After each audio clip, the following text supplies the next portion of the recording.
नमस्कार दोस्तों, ये इंटरनेट पर सबसे ज्यादा सर्च किए जाने वाले सवालों में से एक है, how to lose weight loss कैसे किया जाए। और शायद से दुनिया की सबसे पॉपुलर न्यू ईयर रेजोल्यूशन भी यही है, वेट लॉस। इस एक सवाल पर कितने लाखों यूट्यूब वीडियोस बनाए गए हैं, कितने हजारों आर्टिकल्स लिखे गए हैं और कितनी ही अफवाहें फैलाई गई हैं। कोई कहता है मैगी खाओ, बॉडी बनाओ, कोई कहता है लो कार्ब डाइट पर जाओ, कोई कहता है लो फैट डाइट पर जाओ, कोई अपने फर्जी प्रोडक्ट्स बेचता है। एक पूरी की पूरी इंडस्ट्री खड़ी हो चुकी है इस वेट लॉस पर। आज के वीडियो में आइए इस कॉन्सेप्ट को एक साइंटिफिक तरीके से समझते हैं। क्या यह सच है, क्या मिथ है? वेट लूज करने के लिए आपको क्या खाना चाहिए, क्या नहीं खाना चाहिए, और कौन सी डाइट यहाँ पर बेस्ट डाइट है, आइए जानते हैं। The Wonder 10-Day Diet. Burn away fat while you sleep. Diet that can work when nothing else will. The popular paleo diet. Ketogenic or keto. Brand new Southeast diet. Promising new weight loss drug. Another groundbreaking weight loss drugs could soon be available in pill form. Weight loss के पीछे का logic बड़ा simple है दोस्तों। Imagine करो यहाँ आपका bank account है, जितने पैसे आप कमाते हो वो आपके बैंक अकाउंट में जाकर इकट्ठे हो जाते हैं, जितने पैसे आप खर्च करते हो वो आपके बैंक अकाउंट से जाते हैं। तो अगर आपको अपना बैंक बैलेंस बढ़ाना है, उसके लिए या तो आपको अपनी कमाई को बढ़ाना होगा या फिर अपने खर्चे को कम करना होगा। सिमिलरली हमारी बॉडी का एक कैलोरी बैंक है, जितनी कैलोरीज आप खाते हो वो जाकर यहाँ इकट्ठी हो जाती है और जितनी आप खर्च करते हो उतनी ही स्टोरेज यहाँ पर कम हो जाती है। ये कैलोरी बैंक यहाँ पर हमारी बॉडी है। कैलोरीज को स्टोर करने के लिए उन्हें ज्यादातर टाइम फैट में कन्वर्ट करके बॉडी के द्वारा रखा जाता है, जिससे हमारा वजन बढ़ता है। तो आपको अगर वजन कम करना है, या तो अपने कैलोरी का इंटेक कम करो या फिर उन्हें ज्यादा खर्च करो। कैलोरीज खर्च करने को कैलोरीज बर्न करना कहा जाता है। ये कैलोरीज बर्न कैसे होती हैं इसकी बात आगे करते हैं, लेकिन उससे पहले जानते हैं कि कैलोरीज आपकी बॉडी के अंदर आती कैसे हैं। जितना भी खाना आप खाते हो, जितनी भी ड्रिंक्स आप पीते हो पानी को छोड़कर, उन सब के अंदर एनर्जी होती है कैलोरीज के फॉर्म में।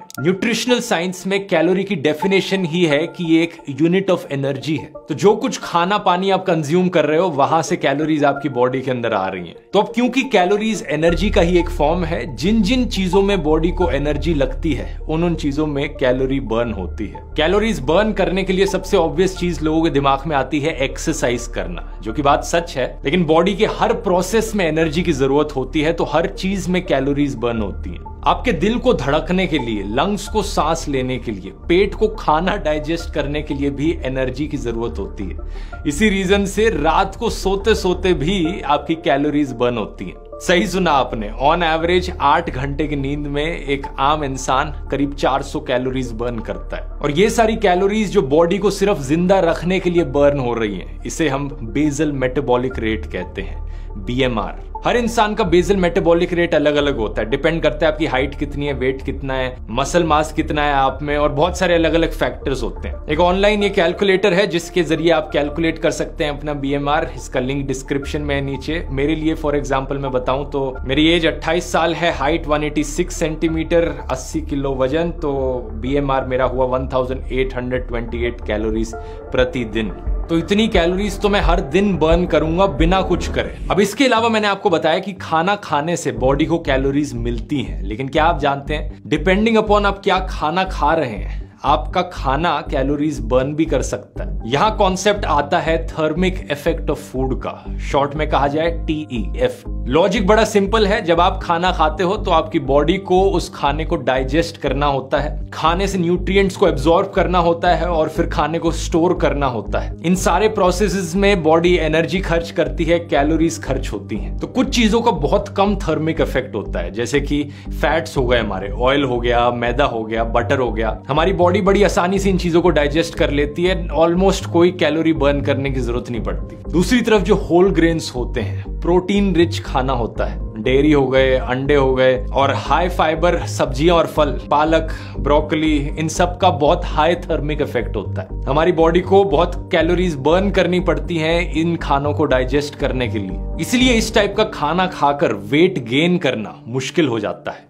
अब आप सोचोगे कि क्या इसका मतलब ये हुआ कि कुछ प्रकार का खाना यहाँ पर नेगेटिव कैलोरी भी हो सकता है, कि जितनी कैलोरीज उस खाने में अवेलेबल है उससे ज्यादा कैलोरीज बॉडी बर्न कर रही है उस खाने को कंज्यूम करने में। ये चीज एक मिथ है दोस्तों। ऐसा होने के लिए किसी भी खाने का जो थर्मिक इफेक्ट है वो 100% से ज्यादा होना चाहिए, जो कि इम्पॉसिबल है, ऐसा होता नहीं है। जो हाईएस्ट थर्मिक इफेक्ट पॉसिबल है वो 30% के अराउंड होता है, जो कि प्रोटीन्स का होता है आमतौर पर। इसका मतलब है कि अगर आप 100 कैलोरी प्रोटीन खा रहे हो, 30 कैलोरीज तो खर्च हो जा रही हैं उस प्रोटीन को डाइजेस्ट करने में, और सिर्फ 70 कैलोरीज आपकी बॉडी एक्चुअली में गेन कर रही है। अब ज्यादा यहां मैथ्स में जाने की जरूरत नहीं है। मैं ये नहीं कह रहा कि हर खाने का थर्मिक इफेक्ट निकालो उसे खाने से पहले, बस मैं आपको बेसिक आइडिया देना चाह रहा था कि आप समझ पाओ कि इस तरीके का कॉन्सेप्ट भी एग्जिस्ट करता है। अब बात करते हैं वेट लॉस की। बहुत से लोगों को ये सुनकर लगेगा कि एक्सरसाइज करने की क्या जरूरत, बॉडी का जो बेसल मेटाबॉलिक रेट है बस उससे कम कैलोरीज खा लो तो आपका वेट लॉस वैसे ही हो जाएगा। थियोरेटिकली ये चीज सही है, लेकिन प्रैक्टिकली काफी खतरनाक है। बिना एक्सरसाइज किए बीएमआर से कम खाने का मतलब है कि आपकी बॉडी का हार्मोनल बैलेंस बिगड़ सकता है, आपको ज्यादा थकान होगी, आप ज्यादा इरिटेबल बन जाओगे, पढ़ाई और काम में ध्यान लगाना आपके लिए बहुत मुश्किल हो जाएगा। क्योंकि पता है कौन सा बॉडी पार्ट सबसे ज्यादा कैलोरीज कंज्यूम करता है ह्यूमन बॉडी में? हमारा दिमाग। ह्यूमन बॉडी की एनर्जी यूजेज का ऑलमोस्ट 20% ह्यूमन ब्रेन कंज्यूम करता है। बॉडी के लिए सेल्फ कंट्रोल करना भी मुश्किल हो जाता है। बहुत से लोगों के साथ ऐसा होता है कि खाना कम कर देंगे, कमजोर पड़ जाएंगे, मूड उनका बुरी तरीके से खराब हो जाएगा, कुछ टाइम के लिए डाइटिंग पे जाएंगे लेकिन उसके एकदम बाद बिंज करने लग जाएंगे और उनकी डाइट फेल रहेगी। इसलिए हमारा मकसद यहाँ पर वेट लॉस नहीं बल्कि हेल्दी वेट लॉस होना चाहिए, और हेल्दी वेट लॉस के लिए एक्सरसाइज बहुत जरूरी है। इनफैक्ट 4 मेन चीजें बहुत जरूरी हैं: diet control, exercise, proper sleep और स्ट्रेस फ्री रखना अपने आप को। आखिरी 2 पॉइंट्स काफी ऑब्वियस हैं, लेकिन अगर आपको इनमें प्रॉब्लम हो रही है अपने आप को स्ट्रेस फ्री रखने में और अपनी 8 घंटे की नींद रोज पूरी करने में, तो इसका मतलब है कि आप अपना टाइम सही से मैनेज नहीं कर पा रहे हैं। और ऐसे में आपको जरूरत है अपनी जिंदगी में सही टाइम मैनेजमेंट की। यही चीज आपको सिखाने के लिए मैंने एक पूरा कोर्स बनाया है टाइम मैनेजमेंट और प्रोडक्टिविटी पर। ये वाला खास बात यह कि इस कोर्स में मैं हैप्पीनेस पे बहुत फोकस करता हूं। रोज सुबह 5 बजे उठना, दिन में 12-12 घंटे तक काम करना। मैं इस हसल कल्चर टाइप के एडवाइस के सख्त खिलाफ हूं। इसलिए जो मेरा टाइम मैनेजमेंट कोर्स है ये ना सिर्फ आपकी प्रोडक्टिविटी बढ़ाएगा बल्कि आपकी ओवरऑल लाइफ सेटिस्फैक्शन भी बढ़ाएगा। जो स्टेप बाय स्टेप टेक्निक्स मैं आपको इस कोर्स में सिखाता हूं उनका मैं अपनी जिंदगी में खुद इस्तेमाल करता हूं, जिसकी मदद से मैं दुनिया घूमते घूमते आपको रेगुलरली ये वीडियोस लाकर दे सकता हूं। अभी तक जिन भी लोगों ने कोर्स लिया है उन्हें ये बहुत ही लाइफ चेंजिंग लगा है। स्क्रीन पर आप रिव्यूज देख सकते हैं लोगों के, और आपने अगर अभी तक ज्वाइन नहीं किया है तो जरूर ज्वाइन करके देखिए, क्योंकि आप एक जबरदस्त ट्रांसफॉर्मेशन देखेंगे अपनी जिंदगी में इसे लेने के बाद। कूपन कोड इस्तेमाल कीजिए LOSE40 LOSE40 40% ऑफ पाने के लिए इस कोर्स पर। आप में से पहले 400 लोगों के लिए ये है। कोर्स को ज्वाइन करने का लिंक नीचे डिस्क्रिप्शन और पिन कमेंट में मिल जाएगा, नहीं तो आप इस QR कोड को भी स्कैन करके कोर्स की वेबसाइट पर जा सकते हैं। ज्वाइन करते वक्त बस एक चीज का ध्यान रखना, पूरा कोर्स इंग्लिश लैंग्वेज में है। अब टॉपिक पर वापस आते हैं और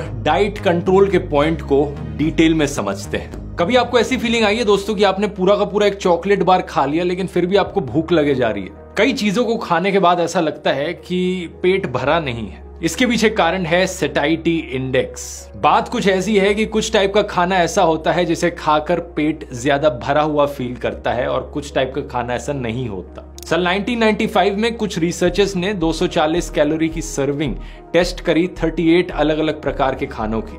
इन्होंने पाया कि बॉइल्ड पोटेटोस, आलूओं का सबसे ज्यादा सैटिस्फैक्शन इंडेक्स होता है। 323 का स्कोर दिया गया था आलू को। कुछ और चीजें हैं जैसे कि pulses, high fibre foods, low fat dairy products, अंडे, नट्स, इन चीजों का भी ये इंडेक्स काफी ज्यादा हाई होता है। इसका मतलब ये है कि for the same amount of calories अगर आप हाई सैटिस्फैक्शन वाले फूड आइटम्स खाओगे तो आपका पेट ज्यादा भरा हुआ फील होगा, आपको भूख कम लगेगी, even though number of calories same है।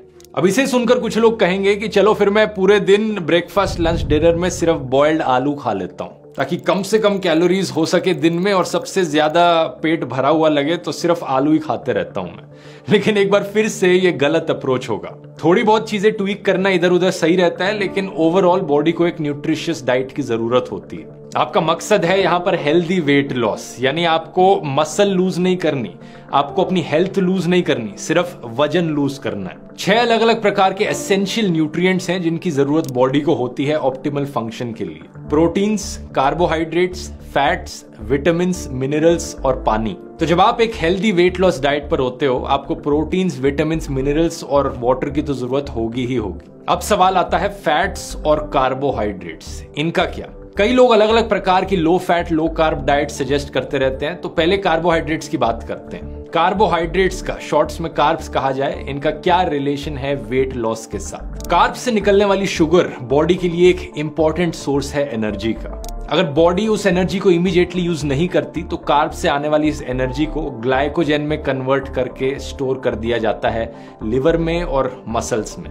अगर कोई इंसान उससे ज्यादा कार्ब्स खाता है जितनी उसकी बॉडी को जरूरत है तो बॉडी उन कार्ब्स को कन्वर्ट कर देती है फैट सेल्स में और फैट के तौर पर स्टोर किया जाता है उससे। अगर इस एनर्जी को बाद में भी नहीं यूज किया गया तो ये एनर्जी फैट सेल्स के फॉर्म में बनी रहती है और इससे वजन बढ़ता है। तो ये सुनकर आपको लगेगा कि कार्बोहाइड्रेट्स को पूरी तरीके से अवॉइड करना चाहिए, लेकिन ये गलत कंक्लूजन होगा। कीटो डाइट यानी लो कार्ब डाइट के जो फैंस हैं यहाँ पर, उन्हें डिसअपॉइंट करने के लिए माफी चाहूंगा, लेकिन 2017 में एक मेटा एनालिसिस करी गई थी 32 कंट्रोल्ड फीडिंग स्टडीज की। इन्होंने प्रोटीन और कैलोरीज की मात्रा को सेम रखा और ये देखा कि हाई कार्ब डाइट बेटर है या फिर लो कार्ब डाइट। और इस रिसर्च ने पाया कि वेट लॉस में कोई बेनिफिट नहीं है, चाहे आप हाई कार्ब डाइट खाओ चाहे लो कार्ब डाइट खाओ। वेट लॉस अल्टीमेटली सिर्फ कैलोरी डेफिसिट पर काम करता है, वही कैलोरी का जो बैंक बैलेंस मैंने शुरू में समझाया था। 2012 में स्वीडन की यूनिवर्सिटी में एक और स्टडी करी गई थी ये कंपेयर करने के लिए कि लो फैट डाइट बेटर है या फिर लो कार्ब डाइट बेटर है। 2 साल तक इस स्टडी ने लोगों को मॉनिटर किया और सेम कंक्लूजन इस स्टडी का भी आया। वेट लॉस का इन चीजों से कुछ लेना देना नहीं है, सिर्फ और सिर्फ कैलोरीज यहां पर इंपॉर्टेंट है। अब यहां पर कुछ लोग हाई प्रोटीन डाइट पर भी चले जाते हैं वेट लूज करने के लिए, क्योंकि कुछ लोगों के मन में परसेप्शन होता है कि फैट्स या कार्ब्स खाएंगे तो वो हमारे फैट सेल्स में कन्वर्ट हो जाएंगे, बॉडी में वजन बढ़ेगा, लेकिन अगर प्रोटीन खाएंगे तो उससे सिर्फ मसल्स बढ़ेंगी। ये बात सच है कि प्रोटीन का यूजुअली इस्तेमाल किया जाता है मसल बिल्डिंग के लिए और मसल रिपेयरिंग के लिए। तो अगर आप ज्यादा वेट ट्रेनिंग करते हो, ज्यादा एक्सरसाइज करते हो, रेसलिंग करते हो, तो नेचुरली आपको ज्यादा प्रोटीन की जरूरत होगी। लेकिन अगर आप पूरे दिन सोफा पर बैठे रहते हो, हिलते नहीं हो, कोई एक्सरसाइज नहीं करते, तो आप जो एक्सेस प्रोटीन खा रहे हो वो भी फैट में कन्वर्ट हो जाता है। अब कुछ लोग इस वीडियो को देखकर कहेंगे कि लेकिन मैंने तो लो कार्ब डाइट करी थी और मैंने वेट लूज होते हुए देखा तो मेरे लिए तो काम करती है। लेकिन यहां मैं कहना चाहूंगा कि अगर आपकी बॉडी को सडनली कार्ब से डिप्राइव कर दिया जाता है तो आपकी बॉडी वाटर वेट लूज कर जाती है। ग्लाइकोजन स्टोर्स जो होते हैं वो हमारी बॉडी में वाटर रिटेन करने में मदद करते हैं। तो एक हफ्ते तक अगर आप कीटो डाइट पर गए तो आप 1-2 किलो वजन लूज कर जाओगे फॉर श्योर, और वो इसलिए होगा क्योंकि आपकी बॉडी का वाटर वेट निकल गया है। जैसे ही आप दोबारा से कार्ब्स खाने लगोगे वो वाटर वेट वापस आ जाएगा। डॉक्टर सारा साइडलमैन और उनकी टीम ऑफ रिसर्चर्स ने 6 साल तक एक स्टडी करी थी 15,400 लोगों पर। इसे famous Lancet public health journal में पब्लिश किया गया था और इसमें देखा गया उन लोगों को जो लो कार्ब डाइट पर हैं लेकिन ज्यादा एनिमल प्रोटीन खा रहे हैं। इस स्टडी ने पाया कि ये डाइट एक्चुअली में लाइफ स्पैन को कम कर सकती है। लो कार्ब डाइट को जब प्लांट प्रोटीन और फैट से रिप्लेस किया जाएगा तो वो वहां पर बेनिफिशियल पाएगा। इसकी बात वैसे मैंने वर्ल्ड्स ओल्डेस्ट ह्यूमन वाले वीडियो में भी करी थी कि लाइफ स्पैन को ज्यादा से ज्यादा एक्सटेंड करने के लिए क्या चीजें करी जानी चाहिए। अच्छा, अब अगर लो कार्ब जाना ही है तो कितना लो कार्ब जाना चाहिए? इस स्टडी ने देखा कि अगर 40% से कम टोटल एनर्जी कार्ब से आ रही है या फिर 70% से ज्यादा टोटल एनर्जी कार्ब से आ रही है, दोनों में ही हेल्थ को एक हायर रिस्क है। मतलब ये हुआ कि जो चीज हमें स्कूल में सिखाई जाती थी वो बहुत जरूरी है यहाँ पर, एक balanced diet. Healthy weight loss करते वक्त आपको कार्ब्स को पूरी तरीके से हटाने की जरूरत नहीं है अपनी डाइट से, बल्कि हेल्दी कार्ब्स खाने की जरूरत है। Carbohydrates is the food for the brain. अगर आप कार्ब बंद करेंगे तो आपका दिमाग खराब हो सकता है। Aggression, depression, nervousness, anxiety, trepidation, ये सब इसके हिस्से हैं। हेल्दी कार्ब्स क्या होते हैं? जिन्हें बॉडी धीरे से एब्जॉर्ब करती है, जिनसे ब्लड शुगर लेवल ज्यादा ऊपर नीचे नहीं होता और जो बॉडी को एक स्टेडी सोर्स ऑफ एनर्जी देते हैं। इसके एग्जाम्पल हुए होल ग्रेन्स, फ्रूट्स और स्टार्ची वेजिटेबल्स। और अब आते हैं हम दोस्तों फैट्स पर। फैट सुनकर ऐसा लगेगा कि फैट खाने से फैट हो जाओगे, लेकिन ये फैट न्यूट्रिएंट जो होता है ये भी एक एसेंशियल न्यूट्रिएंट है और इसकी जरूरत भी बॉडी को होती है। कई सारे विटामिन जैसे कि vitamin A, vitamin D, vitamin E, vitamin के, ये सारे फैट सॉल्युबल विटामिन हैं, तो फैट्स की जरूरत होती है इन विटामिन को ऑब्जॉर्व करने के लिए बॉडी में। इसके अलावा फैट्स की जरूरत होती है हार्मोनल बैलेंस के लिए, एनर्जी स्टोर करने के लिए और हमारे वाइटल ऑर्गन्स को प्रोटेक्ट करने के लिए। इंसानों का ब्रेन भी 60% फैट से बना है और यही एडवाइस पॉपुलर न्यूट्रिशनिस्ट पूजा मखीजा ने भी दिया था। ये जो ट्रेंड है लो फैट डाइट खाने का, इसके खिलाफ इन्होंने बोला था। इन्होंने कहा कि फैट्स आपको फैट नहीं बनाते, बल्कि ज्यादा फैट खाना और गलत प्रकार का फैट खाना आपको फैट बनाता है। तो इसीलिए एक healthy weight loss diet balance diet होती है जिसमें कार्बोहाइड्रेट्स, प्रोटीन्स और फैट्स तीनों मौजूद हों। अगला सवाल ये कि कितना परसेंटेज किसका होना चाहिए, सही हेल्दी प्रोपोर्शन क्या है। इसको लेकर एक रेंज एग्जिस्ट करती है जिसे कहा जाता है acceptable macronutrient distribution ranges, AMDR। इसके अनुसार करीब 45 to 65% आपकी डेली कैलोरीज कार्बोहाइड्रेट से आनी चाहिए, 20 to 35% के बीच कैलोरीज आपकी फैट से आनी चाहिए और 10 to 35% कैलोरीज आपकी प्रोटीन से आनी चाहिए। इस रेंज में एग्जैक्टली कौन सी परसेंटेज पे आपको होना चाहिए यह आपकी पर्सनल लाइफस्टाइल चॉइसेस पर डिपेंड करता है। आपकी एज क्या है, आप कितनी मसल गेन करना चाह रहे हैं, आप डायबिटिक हैं, किस तरीके का खाना आप प्रेफर करते हैं, तो इन चीजों को लेकर आप एक प्रोफेशनल डाइटिशियन से कंसल्ट कर सकते हैं और अपना एक कस्टमाइज्ड डाइट प्लान बनाना एक अच्छा आइडिया होगा। अगर आपको नहीं करना किसी डाइटिशियन को कंसल्ट, तो एक आम इंसान के लिए जिसे कोई और हेल्थ प्रॉब्लम्स नहीं हो रही हैं, मोटे मोटे तौर पर इस रेंज में रहना अच्छा रहेगा। तो अगला सवाल अब आप पूछोगे, यार मोटे मोटे तौर पर इस रेंज में कैसे रहा जाए, क्या खाया जाए क्या नहीं खाया जाए। आइए पॉइंट बाय पॉइंट इस चीज को भी क्लियर करते हैं।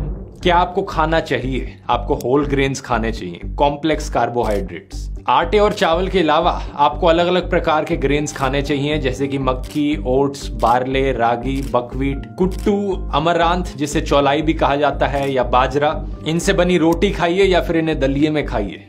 इसके अलावा आपको खाने चाहिए लेग्यूम्स जैसे कि चना या फिर लेंटिल्स, अलग अलग प्रकार की दाल। ये सब अच्छा सोर्स है कॉम्प्लेक्स कार्बोहाइड्रेट्स का और इनमें फाइबर और प्रोटीन भी होता है। फिर आप फोकस कीजिए बाकी और हेल्दी खाने पर, जैसे कि फल और सब्जियां, राजमा, छोले, सोया चंक्स, चना सत्तू, फ्रूट्स, बेरीज, ड्राई फ्रूट्स, मूंगफली, walnuts, pumpkin seeds, chia seeds, flax seeds, spices, अंडे, डेयरी आइटम्स जैसे कि दूध, दही और पनीर में हेल्दी फैट्स होते हैं, उन्हें कंट्रोल्ड अमाउंट्स में खाना चाहिए।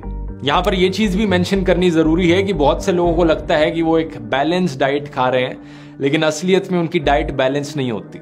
नॉर्थ इंडिया में कई सारे लोगों को आपने देखा होगा कि वो आधा कटोरी सब्जी के साथ 3-3, 4-4 रोटियां खा रहे हैं। ये सही प्रपोर्शन नहीं है। कई सारे लोग एक्चुअली में अनजाने में अपने घर के खाने में भी ज्यादा रोटियां खाते हैं, ज्यादा ही प्रपोर्शन खाते हैं कार्ब्स की। उन्हें सब्जी की मात्रा बढ़ानी चाहिए। मतलब पानी ज्यादा पीना चाहिए और क्या क्या चीजें? पानी पीना चाहिए, वेजिटेबल्स, ग्रीन वेजिटेबल्स ज्यादा खाना चाहिए। Green is very good for the body, बहुत एंटीऑक्सीडेंट्स होते हैं, चेहरे के लिए बहुत अच्छा होता है। तो मैं बहुत सब्जी खाती हूँ। सब्जी की क्वांटिटी खरीदने में कंजूसी मत किया करो, और दूसरी चीज सब्जी वाले से बार्गेनिंग मत किया करो। गरीब आदमी से जबरदस्ती 5-10 रुपए बचा लोगे तो कोई महल नहीं बना लोगे। पैसे बचाने हैं तो उस 150 रुपए के बर्गर में बचाओ, 400 रुपए के पिज्जा में बचाओ। ऑनलाइन फूड डिलीवरी एप्स का जिनका आप इस्तेमाल करते हो, हर महीने हजारों रुपए खर्च कर देते हो, वहां से रुपए बचाओ। मैं तो कहूंगा सारी फूड डिलीवरी एप्स पर रिलाय करना पूरी तरीके से बंद कर दो और उस पैसे का इस्तेमाल करो नट्स खरीदने में, सीड्स खरीदने में, फल और बाकी और हेल्दी खाना खरीदने में। अगर आपको खाना नहीं बनाना, आलसी हो, खाना नहीं बनाना चाहते, तो किसी को हायर कर लो, किसी को एम्प्लॉयमेंट भी मिल जाएगी वहां पर और आप यहाँ हेल्दी टेस्टी खाना खा भी पाओगे। अब बात करते हैं क्या आपको नहीं खाना चाहिए एक हेल्दी वेट लॉस डाइट में। सबसे पहली चीज मैदा जैसे रिफाइंड कार्बोहाइड्रेट्स आपकी बॉडी में बड़ी जल्दी डाइजेस्ट हो जाते हैं।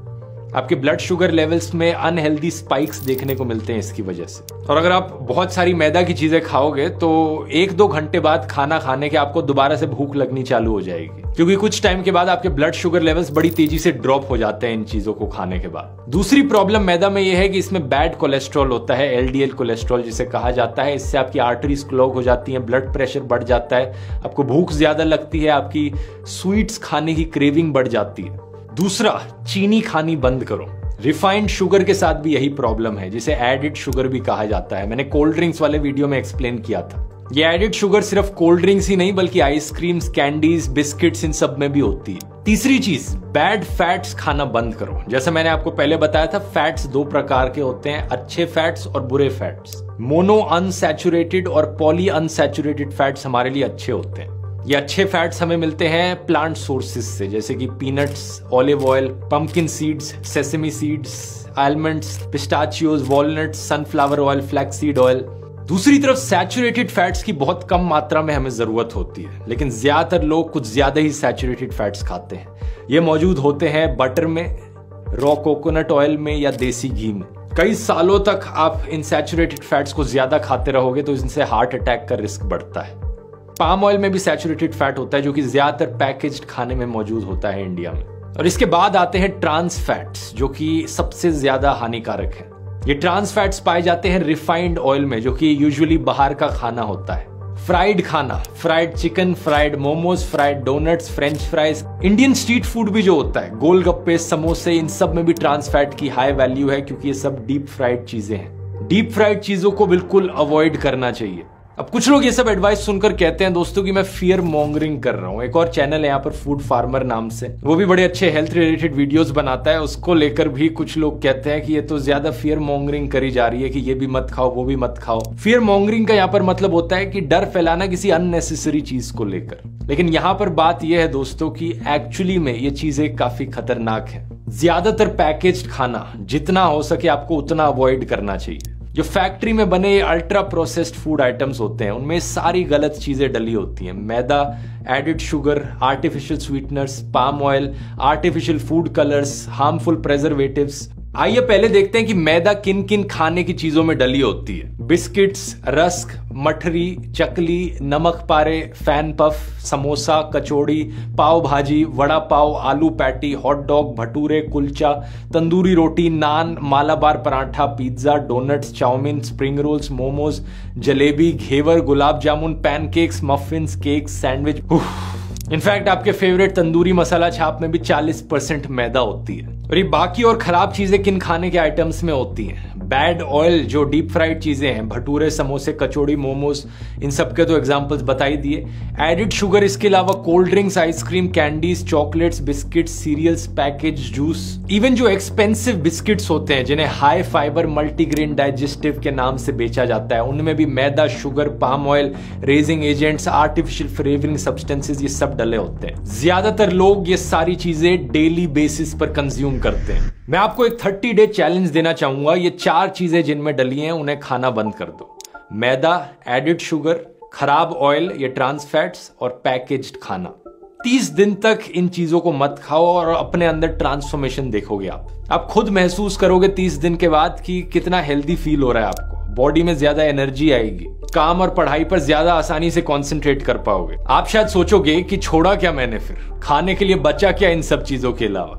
इस गलत फहमी में मत होइए क्योंकि बहुत सारी चीजें बची हैं खाने की इन चीजों के अलावा। रोटी सब्जी जिसमें बहुत कम घी या बटर डला हो, इडली, उपमा, पोहा, ढोकला, ऑमलेट, मूंग दाल चीला, डोसा, उत्तपम जो बहुत कम बटर में बना हो, दूध, दही, लस्सी, बॉइल्ड अंडे, नेचुरल फ्रूट जूस, चीकू शेक, अंजीर शेक, मीसी रोटी, तवा पराठा, रायता, बटर मिल्क, जीरा राइस, बिरयानी, हरा भरा केबाब, मशरूम टिक्का, पनीर टिक्का, ये चीजें देसी घी, बटर या ऑलिव ऑयल में बनी होनी चाहिए। इंटरेस्टिंग चीज ये है कि जब आप इस तरीके की चीजें ज्यादा खाने लगोगे और उस तरीके की चीजें कम खाने लगोगे, आप खुद एक ट्रांसफॉर्मेशन नोटिस करोगे कि आपके टेस्ट बड्स बदलने लग गए। आप उस खराब खाने को क्रेव करना ही बंद कर दोगे। ये मेरे साथ बहुत होता है, मुझे कभी भी पैकेज्ड खाना खाने का मन ही नहीं करता। आपको क्रेविंग होगी फ्रेश फ्रूट्स खाने की, फ्रेश वेजिटेबल्स खाने की। अगर आपको ये सारा फ्रेश खाना खाने की आदत हो ही नहीं है अभी, तो शुरुआत आप कर सकते हो अपने फेवरेट फ्रूट या वेजिटेबल से। इसके अलावा खाना खाते वक्त आप पोर्शन कंट्रोल करना सीखिए। खाना खाने से पहले हमेशा 1 गिलास पानी पी लो ताकि कम खाने की जरूरत पड़े। छोटी प्लेट्स में खाओ, छोटी चमचों के साथ खाओ, धीरे धीरे खाओ। इतना मत खाओ कि पेट 100% फुल हो जाए, 80% फुल तक ही खाओ। इसकी बात भी मैंने वर्ल्ड्स ओल्डेस्ट ह्यूमन वाले वीडियो में करी थी, कैसे जापान में लोगों की फिलॉसफी है 80% खाना खाने की। जब आप सब्जियों की ज्यादा मात्रा खाओगे जिनमें फाइबर ज्यादा होता है और वॉल्यूम ज्यादा होती है, तो आपको भूख कम लगेगी, पेट में जगह कम होगी और कैलोरीज कम कंज्यूम होंगी। अब ये सब तो हो गया खाने के बारे में। इसके अलावा सबसे इंपॉर्टेंट चीज है एक्सरसाइज। एक्सरसाइजेस के 3 अलग अलग प्रकार होते हैं। पहला स्टैमिना या कार्डियो एक्सरसाइजेस जो आपकी कार्डियोवैस्कुलर फिटनेस के लिए जरूरी है। ये हो गया जैसे कि स्विमिंग करना, तेज भागना या कोई भी स्पोर्ट्स खेलना, वो एक्सरसाइजेस जिनमें आपका हार्ट रेट बढ़ता है। दूसरा स्ट्रेचिंग एक्सरसाइजेस जो आपकी फ्लेक्सिबिलिटी के लिए बहुत जरूरी होती है। इसमें आ गई आपकी सूर्य नमस्कार, योगा टाइप की एक्सरसाइजेस। और तीसरा स्ट्रेंथ ट्रेनिंग, जो आपकी मसल स्ट्रेंथ और मसल एंड्योरेंस के लिए जरूरी होती है। ये हो गई हैवी वेट्स करना, जिम जाना, पुशअप्स करना, स्क्वाट्स, प्लैंक्स जैसी एक्सरसाइजेस या डंबल्स उठाना। तो आइडियली तो इन तीनों तरह की एक्सरसाइजेस का एक बैलेंस होना चाहिए एक हेल्दी लाइफस्टाइल में। लेकिन वेट लॉस के लिए फर्क नहीं पड़ता किस तरीके की एक्सरसाइजेस करी जा रही हैं, एज लॉन्ग एज ये एक्सरसाइजेस कैलोरीज बर्न करने में मदद कर रही हैं। कुछ एक्सरसाइजेस में ऑब्वियसली ज्यादा कैलोरीज बर्न होती हैं बाकियों के कंपैरिजन में, जैसे कि दौड़ना हो गया, रोप स्किपिंग, बैडमिंटन खेलना, फुटबॉल खेलना, स्क्वॉश। कुछ एक्सरसाइजेस में कम कैलोरीज बर्न होती हैं, जैसे कि क्रिकेट खेलना, योगा करना या फिर स्ट्रेचिंग करना। तो मोटे मोटे तौर पर इस चीज का तो ध्यान आपको रखना ही पड़ेगा कि कैलोरीज आप ज्यादा बर्न करो अगर आपको ज्यादा वेट लॉस चाहिए तो। लेकिन एक्सरसाइजेस जिस फॉर्म में आपको पसंद है आपको वो करनी चाहिए। तो आप चाहे 30 मिनट के लिए जुम्बा करो या फिर 30 मिनट के लिए रनिंग करो, आपकी मर्जी। इसके अलावा डे टू डे लाइफ में ज्यादा से ज्यादा मूवमेंट इंक्लूडेड होनी चाहिए, जैसे कि ज्यादा से ज्यादा वॉक करो, साइकिल का इस्तेमाल करो। इन छोटी छोटी चीजों से एक्स्ट्रा कैलोरीज जो बर्न हो रही हैं एक डे में वो एड अप हो जाती हैं। ये याद रखना, कुछ करना कुछ ना करने से बेहतर है।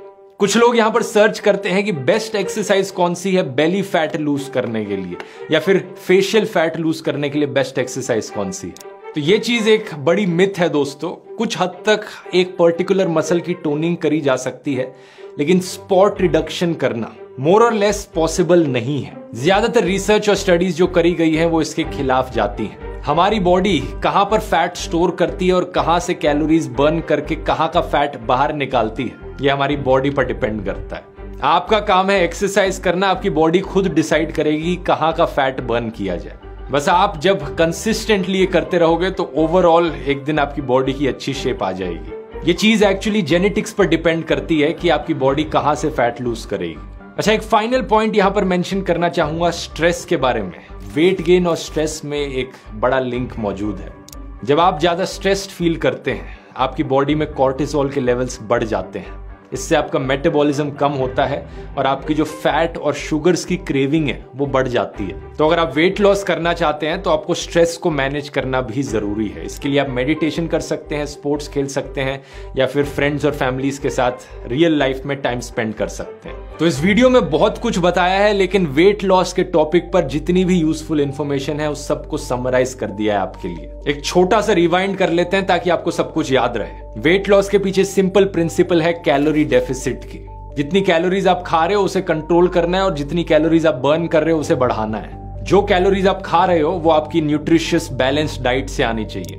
Whole grains, fibrous fruits and vegetables और प्रोटीन्स जैसी चीजें ज्यादा खाइए ताकि आपका पेट ज्यादा भरा हुआ महसूस हो, आपको भूख कम लगे। मैदा, व्हाइट शुगर, बैड ऑयल्स और पैकेज्ड खाने को अवॉइड कीजिए ताकि आपकी खाने की क्रेविंग कम हो सके और आप हेल्दी न्यूट्रिएंट्स पर फोकस कर सके।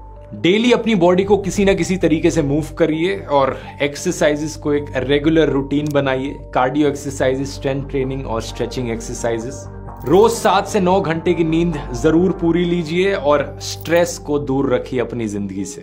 और यह भी याद रखिए कि स्पॉट रिडक्शन काम नहीं करता है और हेल्दी होने का मतलब किसी ब्यूटी स्टैंडर्ड को फिट करना नहीं है। और इन चीजों से बनता है दोस्तों एक perfect plan healthy weight loss का। अगर आप इस प्लान को फॉलो करना चाहते हैं नीचे कमेंट्स में लिखकर बताइए आपका क्या गोल है और 1 महीने बाद इस 30 डे चैलेंज को पूरा करने के बताना आप कमेंट्स में लिखकर ही कि कितना ट्रांसफॉर्मेशन देखा आपने। अपनी जिंदगी में टाइम को मैनेज करने के लिए कोर्स को डाउनलोड करने का लिंक नीचे डिस्क्रिप्शन में मिल जाएगा। और अगर ये वीडियो पसंद आया तो ये वाला जरूर पसंद आएगा आपको। इसमें मैंने बात करी है ब्लू जोन्स की, वो जगहें दुनिया भर में जहां पर लोग सबसे ज्यादा उम्र तक जीते हैं। क्या राज है उनकी हेल्थ के पीछे, यहां बताया है। बहुत बहुत धन्यवाद।